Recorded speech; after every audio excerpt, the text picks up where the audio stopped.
اعوذ باللہ من الشیطان الرجیم بسم اللہ الرحمن الرحیم۔ ناظرین محترم، موت کا فرشتہ بچوں کی روح کیسے قبض کرتا ہے اور مرنے کے بعد بچوں کی روحیں کہاں چلی جاتی ہیں اور ان کے ساتھ کیا سلوک کیا جاتا ہے، مکمل تفصیلات کے لیے ویڈیو کو آخر تک ضرور دیکھیں۔ اللہ تعالیٰ قرآن پاک میں ارشاد فرماتے ہیں، اور ہر جاندار کو موت کا ذائقہ چکھنا ہے اور تم ہماری طرف ضرور لوٹائے جاؤ گے۔ اللہ تبارک و تعالی نے ہر ایک انسان کو دو چیزوں سے بنایا ہے، نمبر 1 روح اور نمبر 2 جسم۔ روح کے بغیر جسم کچھ بھی نہیں، یہ صرف ایک بے جان پتلا ہے، اور روح کے ساتھ اللہ تبارک و تعالی نے انسان کو طاقت عطا فرمائی ہے۔ روح انسانی جسم سے کہیں زیادہ طاقتور ہوتی ہے، لیکن ہر ایک انسان کو روح ایک مخصوص مدت تک دی گئی ہے۔ اس مدت کے پورا ہونے کے بعد روح کو قبض کر لیا جاتا ہے، جس کی وجہ سے انسان کی موت واقع ہو جاتی ہے، اور اس موت کے بعد انسان کا جسم اسی دنیا میں رہ جاتا ہے اور روح ایک نئی دنیا میں چلی جاتی ہے، جس کو عالم ارواح اور عالم برزخ بھی کہتے ہیں۔ آج کی اس ویڈیو میں ہم آپ کو بتائیں گے کہ جب کسی انسان کی موت کا وقت قریب آ جاتا ہے تو ملک الموت اس کی روح کیسے قبض کرتے ہیں، اور مرنے سے پہلے موت کے وقت انسان عالم سکرات میں کیا کچھ دیکھتا ہے، اور روح انسان کے ہر حصے سے کیسے نکلتی ہے، اور ملک الموت بچوں کی روح کیسے قبض کرتے ہیں،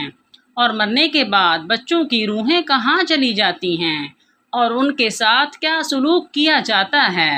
ملک الموت ہر گھر میں روزانہ کتنی مرتبہ چکر لگاتے ہیں؟ ان تمام تر سوالات کے جوابات قرآن و حدیث کی روشنی میں آج کی اس ویڈیو میں ہم آپ کو بتائیں گے، لہٰذا آپ سے گزارش ہے کہ اس ویڈیو کو آخر تک ضرور دیکھیں۔ جب کسی بھی انسان کا اس دنیا کو چھوڑنے کا وقت قریب آ جاتا ہے تو وہ انسان مرنے سے کچھ دن پہلے عجیب و غریب سی کیفیت محسوس کرنے لگتا ہے، اور اس کا دل اداس سا رہنے لگتا ہے۔ اس کو ایسا محسوس ہوتا ہے کہ جیسے اس کا سب کچھ ختم ہو گیا، اور اس انسان کا کسی سے بات کرنے کو دل نہیں کرتا۔ یہ سب کچھ اس لیے ہوتا ہے کیونکہ وہ انسان مرنے والا ہوتا ہے، اور یہ سب موت کے اثرات ہوتے ہیں جو وہ محسوس کر رہا ہوتا ہے۔ جیسا کہ حدیث پاک میں آتا ہے کہ ملک الموت روزانہ ہر گھر میں 5 چکر لگاتے ہیں اور ہر ایک انسان کے چہرے کی طرف غور سے دیکھتے ہیں، اور ایک دوسری روایت میں آتا ہے کہ ملک الموت روزانہ 7 مرتبہ چکر لگاتے ہیں، ہر ایک انسان کے چہرے کی طرف دیکھتے ہیں۔ اگر ان میں سے کوئی شخص ایسا ہو جس کی موت کا وقت قریب آ چکا ہو تو ملک الموت اس کی روح کو قبض کر لیتے ہیں۔ ناظرین، موت سے کچھ دیر پہلے ہر ایک انسان ایک عجیب و غریب سی کیفیت میں چلا جاتا ہے، جسے عالم سکرات کہتے ہیں۔ اس عالم کے اندر انسان عجیب و غریب سی دنیا کو دیکھتا ہے۔ اس وقت مرنے والے انسان کی آنکھوں سے تمام تر پردوں کو ہٹا دیا جاتا ہے۔ یہ وہ وقت ہوتا ہے کہ جب انسان اپنی زندگی میں کیے گئے تمام تر اعمال کو اپنی آنکھوں سے دیکھ رہا ہوتا ہے۔ اگر کوئی گنہگار شخص ہو تو وہ دیکھ رہا ہوتا ہے کہ اس نے اپنی زندگی میں کون کون سے گناہ کیے، کیسے وہ اللہ تعالیٰ سے چھپ کر زنا کرتا رہا، کیسے وہ چوری کرتا رہا، شراب نوشی کرتا رہا، اور کس طرح وہ اللہ تبارک و تعالیٰ کی نافرمانیاں کرتا رہا۔ اس وقت ہر انسان کو پیدا ہونے سے لے کر مرنے تک اس کی تمام تر زندگی دکھا دی جاتی ہے کہ اس نے اپنی زندگی کیسے گزاری، اور اسی وقت ہر ایک انسان کو یہ اندازہ ہو جاتا ہے کہ اس کا انجام کیا ہونے والا ہے۔ اور یہ وہ وقت ہوتا ہے کہ جب شیطان بھی مرنے والے شخص کے سامنے آ کر کھڑا ہو جاتا ہے اور اس کو گمراہ کرنے کی کوشش کرتا ہے۔ اگر اس مرنے والے شخص کے ماں باپ فوت ہو چکے ہوں تو وہ شیطان اس کے ماں باپ کی شکل میں آ کر کہتا ہے کہ اے میرے پیارے بیٹے، ہم تمہارے ماں باپ ہیں، ہم تمہارا برا نہیں چاہتے، ہم تجھے تلقین کرتے ہیں تو اسلام کو چھوڑ دے اور عیسائی یا کافر ہو کر مرے، کیونکہ مرنے کے بعد یہی دین کام آنے والا ہے۔ اسی طرح شیطان مرنے والے شخص کے سامنے اس کے دوسرے عزیز و اقارب کی شکلوں میں آ کر اس کو گمراہ کرنے کی کوشش کرتا ہے۔ ناظرین، ذرا غور کیجئے کہ یہ کتنا خطرناک مرحلہ ہوتا ہے کہ جس مرحلے کے اندر ایک طرف تو ایک انسان کا ایمان ہے اور دوسری طرف انسان کے ماں باپ اس کے سامنے کھڑے ہیں۔ ایسے مرحلے کے اندر ایمان بچانا کس قدر مشکل ہو جاتا ہوگا، لیکن وہ لوگ جنہوں نے ساری زندگی اللہ تبارک و تعالی کی فرما برداری میں گزاری اور اللہ تبارک و تعالی کو راضی کرنے میں گزاری اور اللہ تبارک و تعالی کو راضی کرتے ہوئے اس دنیا سے چلے گئے، تو اللہ کریم اس موڑ پر انسان کو اکیلا نہیں چھوڑتا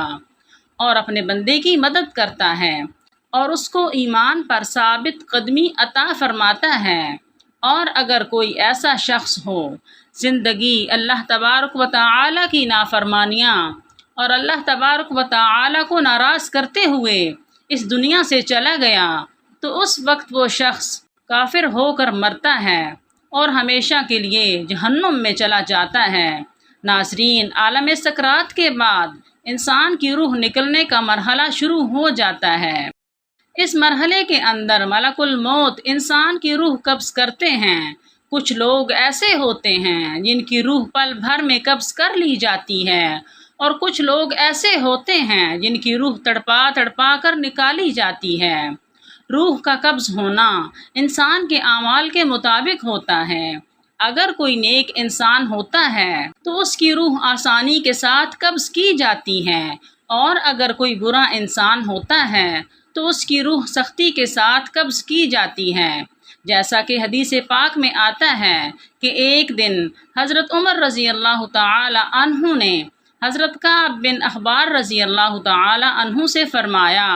کہ آپ ہمیں موت کی سختیوں کے بارے میں بتائیں، تو حضرت کعب بن احبار رضی اللہ تعالی عنہ عرض کرنے لگے کہ اے امیر المؤمنین، موت کی سختی ایسی ہے جیسے کہ ایک شاخ ہو اور اس پر بے شمار کانٹے لگے ہوں، اور اس کانٹے دار شاخ کو کسی انسان کے پیٹ میں داخل کر دیا جائے اور اس شاخ کا ہر ایک کانٹا انسان کے پیٹ کی ہر رگ میں پیوست ہو جائے۔ اس کے بعد ایک طاقتور انسان اس شاخ کو زور کے ساتھ انسان کے پیٹ سے باہر نکالے، تو اس وقت انسان کو جتنی تکلیف ہوئی جس پیٹ سے کانٹے دار شاخ کو نکالا گیا، اس سے کہیں زیادہ تکلیف موت کے وقت ہوتی ہے۔ حضور اکرم صلی اللہ علیہ وسلم نے ارشاد فرمایا کہ مرتے وقت انسان کو جتنی تکلیف ہوتی ہے، اس تکلیف میں سے ایک بال برابر تکلیف کو زمین و آسمان پر رکھ دیا جائے تو زمین و آسمان کے تمام لوگ مر جائیں۔ ایک دوسری حدیث میں حضور اکرم صلی اللہ علیہ وسلم نے ارشاد فرمایا کہ موت کی تکلیف 1000 مرتبہ تلوار مارنے سے زیادہ سخت ہے۔ جب انسان کی روح نکالی جا رہی ہوتی ہے تو اس وقت موت کی شدت کی وجہ سے انسان چیخنے اور چلانے کی کوشش کرتا ہے، لیکن اس کی آواز کو بند کر دیا جاتا ہے اور اس کا جسم اتنا کمزور ہو جاتا ہے کہ وہ کسی سے مدد بھی طلب نہیں کر سکتا۔ روح کو سب سے پہلے پاؤں کی طرف سے نکالا جاتا ہے، اس کے بعد پنڈلیاں اور رانیں ٹھنڈی پڑ جاتی ہیں۔ اس طرح آہستہ آہستہ کر کے انسان کے جسم کے ہر حصے سے روح کو نکالا جاتا ہے، اور روح جب انسان کے گلے تک پہنچ جاتی ہے تو یہ وہ وقت ہوتا ہے جب انسان پر توبہ کا دروازہ بند کر دیا جاتا ہے۔ اس کے بعد کسی بھی انسان کی توبہ قبول نہیں کی جاتی۔ اس کے بعد ملک الموت منہ کی طرف سے روح کو قبض کر لیتے ہیں اور انسان کا منہ کھلا کا کھلا رہ جاتا ہے اور انسان کی آنکھیں کھلی کی کھلی رہ جاتی ہیں۔ ناظرین محترم، موت ایک ایسی حقیقت ہے کہ جس سے ہر ایک انسان کو گزرنا ہے، پھر چاہے وہ بچہ ہو، بوڑھا ہو یا جوان ہو۔ اب بات کرتے ہیں کہ بچوں کو موت کس طرح آتی ہے اور ملک الموت بچوں کے ساتھ کیسا رویہ اختیار کرتے ہیں، اور مرنے کے بعد بچوں کے ساتھ کیا سلوک کیا جاتا ہے۔ تو اس کے متعلق روایات میں آتا ہے کہ موت کے وقت انسان پر سختی یا نرمی اس کے اعمال کی وجہ سے کی جاتی ہے، اور بچے معصوم ہوتے ہیں اور وہ گناہوں سے پاک ہوتے ہیں، لہٰذا ملک الموت نابالغ بچے کی روح کو نرمی کے ساتھ قبض کرتے ہیں، کیونکہ بچوں نے کوئی گناہ نہیں کیا ہوتا۔ لہٰذا جب کوئی بھی بچہ فوت ہو جاتا ہے تو وہ فوت ہونے کے بعد سیدھا جنت میں چلا جاتا ہے، اور جنت کے اندر وہ بچہ حضرت ابراہیم علیہ السلام اور ان کی زوجہ حضرت سارہ رضی اللہ تعالی عنہا کی کفالت میں ہوتا ہے، اور وہ قیامت تک ان کی کفالت میں رہے گا۔ قیامت کے بعد جب اس بچے کے ماں باپ جنت میں داخل ہوں گے تو اس بچے کو اس کے ماں باپ کے سپرد کر دیا جائے گا۔ اگر کسی ماں باپ کا چھوٹا بچہ فوت ہو جاتا ہے تو وہ بچہ والدین کے لیے بروز قیامت بخشش کا ذریعہ بنے گا، جیسا کہ حضور پاک صلی اللہ علیہ وسلم نے ارشاد فرمایا کہ بروز قیامت معصوم بچے اللہ تعالیٰ کے ہاں اپنے ماں باپ کو بخشوانے کی سفارش کریں گے، تو اللہ تعالیٰ ان کی سفارش کو قبول کر لیں گے اور ان کے ماں باپ کو جنت میں داخلہ عطا فرما دیں گے۔ اللہ تعالیٰ سے دعا ہے کہ اللہ تعالیٰ ہمیں نیک اعمال کرنے کی توفیق عطا فرمائے اور ہم سب کو موت کی سختیوں سے بچائے، اور موت کے وقت اپنے پیارے آقا حضرت محمد مصطفیٰ احمد مجتبیٰ صلی اللہ علیہ وسلم کا دیدار نصیب فرمائے، آمین۔ ویڈیو اچھی لگے تو لائک کریں اور صدقہ جاریہ کی نیت سے دوسروں میں شیئر کریں۔ جزاک اللہ۔